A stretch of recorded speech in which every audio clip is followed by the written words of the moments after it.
Balimao anya kuma très urgent. Balimao révélation bele bado de bi. Mercredi 1er juillet 2026. Malien kabako be dugu kono. Et ko docteur Shogel Kokala Maiga kaye million keme duru ka o de di yere wolo mogo ma.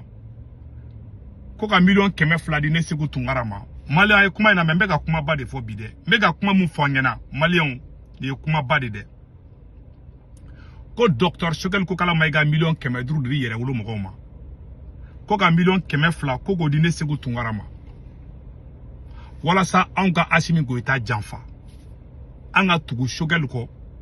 Anga Shogel ka anga candidat yi. Anga campagne damne Shogel yi. Malien. Wallahi min kale couranela. Ala ka femba mi courané. Malien ni kunine kera rapport yi. Mali servi de renseignement de flek kani rapport semaine. Ka yelena yi kuduba. Kata di Assimi Goïta ma. Benbe kasula klubena. Yere wolo mogo klubena ko in keraba kala. Nem yere wolo mogo chama baya kumake. Nkonte janfanti demunu bora yere wolo nkonto lumade. Yere wolo halala deun klubena bi. Yere wolo deun klubena bi. Bega kuma ina mede. Ni rapport de sebena.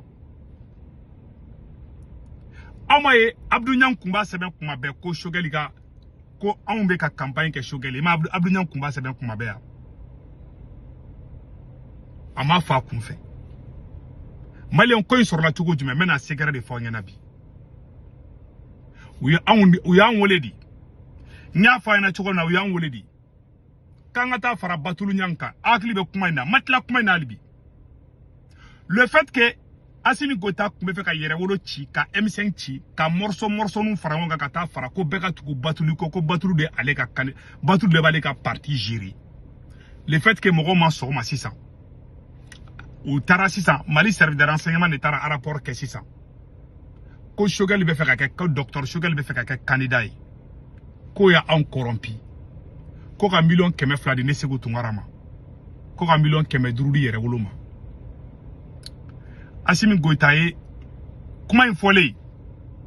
Assimi réagira ben ba kalama ntena do to la o to top secret nteno fo parce que au droit tembolo ko fo ne o fo droit be donc kuma bororo mi même makun oroka maloni rapport de taraka ta fo kuluba service de renseignement mumbe ko ka marfa tugu yoro nyini malika ta tege da oluka o service de renseignement o ka barate dore kangalon tege ka nora ere deme bagawula malien be ka kuma ina mede c'est-à-dire que aramade ni bina i bina oro mi te joro la de mais i talona oro mi be joro oro la malien kono ni bite kelenge de ne segu tungara sigi ka Assimi ga soutien na jabi ne segu tungara Assimi a hina de ben nabi ko bubu mobile ne nyang kol de Assimi ga soutien bi c'est-à-dire que ka c'est quoi oye ka boss sebe sanfe ka bin fuck you ko kardi e chenara madeni halakira be son ko bema billahi tallahi c'est-à-dire que où est dégradé qu'à ce niveau m'nota donc quoi wallahi ala walla où est la bi o chewa Assimi bin choko juko arade où est un rapport de que on parce que ama so bulutama où est un critiquala où est galon tike ka fo vidéo mando yena ko misi ko docteur Shogel Kokala Maiga misi duru dinema où ya bla Abdou Niang ngere abla ka page sans fait Abdou Niang kelengele nyata ka bla ka page sans fait comme misi duru de diranema ne boranen kali où ya to ya de où ya fodoro ne fagorwa kumbe village la otar on na o ere ko kale bena bamako ko fara ko misi duru diranema a to ngadoni yele quoi sadi meka nyeni viro ke kumini kunjume na ba kundwa kairalo nunumbe sadi nunumbe ka jamana joke uboloko jamana joye chatri body quoi uboloko jamana joye science fiction di uboloko révolution korode ni mogodo kungolo maningembo boy nerebe aglan oluboloko fendo do iba aglan abina fo sanno etara boutique la e bomon san o bomon majaida e o la file etara bomon resa oluboloko révolution beteni o yan galon noro awna Malien ala te fangay na Assimi here soro fangay ngono aga shibo ni teke kono fangay te nya Assimi bulu ni ko kan galon na maraka awunde kumba Assimi sankorta mena fenkele ndoro ira awla ka kan dia goyan galon teke kan ndoro benna awna nga janga na je folo aba ke to munte fa kan yirola be fe ka dore de yirola aba ke to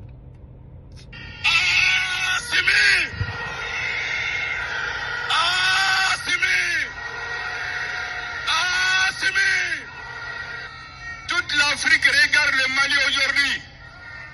Dans une certaine mesure, le destin de l'Afrique se joue au Mali aujourd'hui. Et c'est pourquoi les peuples africains partout soutiennent la lutte du peuple malien. Mabana. Peu. Di jama min bora. Amadeli ka bo Afrique présidentielle. Ni jama min bora. Amadeli ka bo Burkina, Amadeli ka bo Niger. Jusqu'à présent, c'est le record mondial. Afrique béagnon Amadeli ka ke. C'est la plus grande mobilisation dans l'histoire de l'Afrique. Wallah nyo Amadeli ka ke. Malien be de bora. Hali banabaka tombe docteur Sola be bora. John do barake. Ando barake. Ando togodi. Est-ce que mounou beka Assimi soutenu bu bise kan jama la bo ou kata boulevard fleni. Depuis Assimi ben janfa ka docteur Choguel ko kala maïka janfa aya foka ka tuga jamala bo boulevard la outisi sauf la boulikene fle kunu an ma yele munu ma kunu no e politicien nye no lu tara bi boulevard la obise ka jamala bo obise ka boulevard fabi mais kunu oluk me marché ke an kumbolu tuyi am awma on saraka dore ça dépend mais Assimi reste soutenu faut dusukasi kelen mene segu tungar la nate ka bane Assimi ka kola ça dit ayere be ka soutenu ayere be transition ayere konna na de o transition kele konna be ka on kele quoi ça be ka Choguel kele o be ka mo environnement sara ka doya ou tabla ou be fait ka gain mais o taru be be sara wa gain tuka mina o be ngalon fara nyon kam ye mama ya bara ngalon tege ya abaga bara ka ngalon ro mokola fin sabade batikila soit nyamadendo soit horon kolo ama bo horon nyuma kono ou be beta soro afana ba kumbe galon teke a héritage du manyana ma de ten galon teke mega tiende fana de ye mama galon teke kada e fin sabadu soit aya héritage ta beta soro fani ba be galon teke de galon teke tawla hala de horon de be molu ya janfala c'est janfa manga fara madina mais nous e janfanti deunde billahi taala ou ya on janfa do mani bikile ay jama mun bora est-ce que Abdou Niang ni bubu mabel mana bobi kataka alu nous se kali palefa ni Abdou Niang ni bubu mabel ko ka communication ko ka ta parler de la kitila o teka fabi wallahu tisi wa ira ki binade c'est-à-dire ni danga dia sinde quoi ça dit ka boyir la kabi jama min bora ni do o ka soro on de au sangorota togo fenfebe Assimina e ma on saraka dore ko Choguel le docteur Choguel ko kala maika ko million keme durudi yere wolo ma ta yere wolo mo ngani ngalondu bo servitara sema mo nganga wuli kata iyada gali yoro nyini servitara sema mo nganga wuli kata Amadou Koufa yoro nyini olu sigi Bamako uyu katambe ke mo blanyo konadla ni ya bi nunu ya fanga soro ka kidali soro wallahi ala bado akira bado docteur Choguel ko kala maika ko ay sabali ube ka mo blaga chekoroba la goshi aya to ngani vocal kala anga ni vocal la me folo chokora ko ay sabali demisenu kele ma ban folo u boloko kele bana Assimi Goïta nunu boloko kele bana de quoi anga janga nyoro la me folo non nte fe ka nyoro kala ko adama de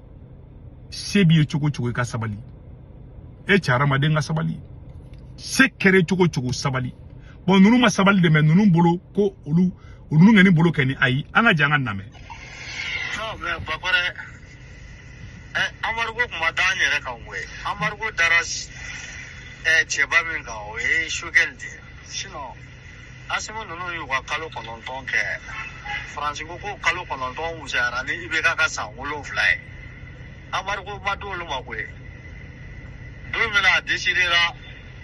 kika cɛ belebele kɛra premier ministre o don de faransi i bolo bɔ mali bolo o don ne ka sanction bere bɛɛ lajɛlen ta k'i sigi fo n'a kɛra k'a b'a dabila wa a kɛlen a ye fɛnɛ a y'a dabila bon ne t'a dɔn o de bɛ se ka bɔ premier ministre la cogoya min na k'anw bɛ tila ka sunɔgɔ ka gɔrɔntɔ quoi ni maliyɛnw b'a kalama anw ma Asimi wele a nana n'a yɛrɛ ye maliyɛnw ye maa min wele o de kɛra Sokɛli ye peuple de y'a sigi o de filɛ ka gɔrɔntɔ faso la nin ye bi an ka hɛrɛ ye a bɛ na dɛ mais a yɔrɔ ka jan dɛ. kuma banna halalaw bɛ dugu in kɔnɔ dɛ a ma Usman Sonko ye Usman Sonko filɛ Usman Sonko jafara dɔrɔn parti bɛɛ tugura kɔ a bɛ se ka hɔrɔnya fɔ n'i bɛ hɔrɔnya ɲini taa Sénégal n bɛ tila ka vidéo spécial kɛ donc o de kun don ka yiraw la Asimi Goita bin yɔrɔ dɔwɛrɛ tɛ janfa de don a y'a kalekan janfa a y'a baarakɛɲɔgɔn janfa Asimi Goita ni M5 de baara k'a tɔgɔ sɔrɔ sinon a kunkolo t'a la ko kɛra n'Asimi tɔgɔ sɔrɔ la ka i de taa si ye ça ne fait malien ko de faamuya parce que kunfin den dɔw sigilen bɛ sɔrɔsiw d'an sauver sɔrɔsiw d'an c'est à dire hali wulu bɛ réfléchir ka ne ye mɔgɔ dɔw ye ka kuma fɔ dɔrɔn ne bɛ n ka samara sen 2 de don ka bɔ quoi M5 de nana n'a ka 10.17 mesures ye ka tɔgɔ di Asimi ma aw b'a jɔ ko sɔrɔsiw de an fɛnɛ Asimi na fɛn kelen jumɛn bɛ ka idée bɔra Asimi na ko malien bɛ se k'i disi gosi n'a ye a y'a kelen yira docteur Sokɛli Kokala Mayiga bɔra premier ministère la don min na fo bi bɛɛ le cerveau donna kaso la don min na fo bi ka docteur Sokɛli Kokala Mayiga k'olu bɛɛ bɔ yen depuis Asimi Goita bɛɛ ni Sokɛli janfa don fo bi a ye fɛn jumɛn kɛ k'a hɛrɛ bɛ ka se malien ma a kelen tɛ yen an ɲɛ bɛ wulu dɔw la ko ni sɔrɔsiw tɛ kan kun bɛ sa c'est à dire ni ne ye n kuma mɛn mɔgɔ da quoi hali ne bɛ wulu ne bɛ da wulu la ka tɛmɛ i kan parce que cɛ sababu ne ye adamaden i ɲɔgɔn tɛ sababu de don Sékou Touré tɔgɔ min sɔrɔ a ka discours la n ko dɔ d'a sɛbɛn k'a d'a ma dɔ d'a sɛbɛn o Alfousseni Diallo n ko d'a kɛ a ka fɛngɛ a ka adjoint Sékou Touré je mets ngo Sékou Touré Sékou Touré ka régime numéro 2 kun ye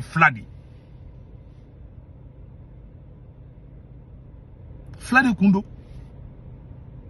o de kun b'a ka discours in bɛɛ sɛbɛn est-ce que a b'o kalama maa ma janfa fo ka taa saya sama hɔrɔn i bɛ sa i man ka janfa kɛ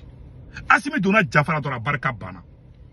aw ni ala n'a kɛra cɛ ko ɲɛŋ ni bubu ni de bɛ ka Asimi c'est-à-dire a kɛra c'est-à-dire cɛ binna e masa nin ye dangadenya sin de ye nin et puis dɔw bɛ bolo ko nin ka ɲi dɔw bɛ k'anw kɛlɛ hali sini k'anw ye fasoden jugu ye ala tɛ se ka barika don jamana in na k'an to ni hakɛ in kan wallahi hakɛ de bɛ ka jamana lasigi gɛlɛya fɛn fɛn jamana in ka hakɛ de don ani fɛn dɔnbaliya ani fisiri waleya anw de ye walidenw na bɔ ko ka changement kɛ olu ka sa o changement ka yɛlɛma k'o kɛ sunguruba entretien fo n'a ka sɔrɔ ala ko ni ala ko ye tiɲɛ n dalen bɛ ala la ala ye tiɲɛ de wallahi Asimi Goita fo k'i sa i tɛ ɲɛ sɔrɔ jamana ko in na n'a kɛra maliyɛnw ka fɔ de ma ko ɲamɔgɔden tatɔ filɛ kari in kɔnɔ tant que bɛɛ nin bɛ kaso la tant que docteur Sokɛli Kokala Mayiga bɛ kaso la tant que Arasbat bɛ kaso la Orozu Poivron ninnu bɛ kaso la nkalon kan ani Clément Dabele ninnu bɛ kaso la nkalon kan ni e ye ɲɛ sɔrɔ Maliko la maliyɛn bɛɛ ka fɔ ne Sékou Touré ma ko tout ɲamɔgɔden tatɔ filɛ nin ye ne bɔra kuma la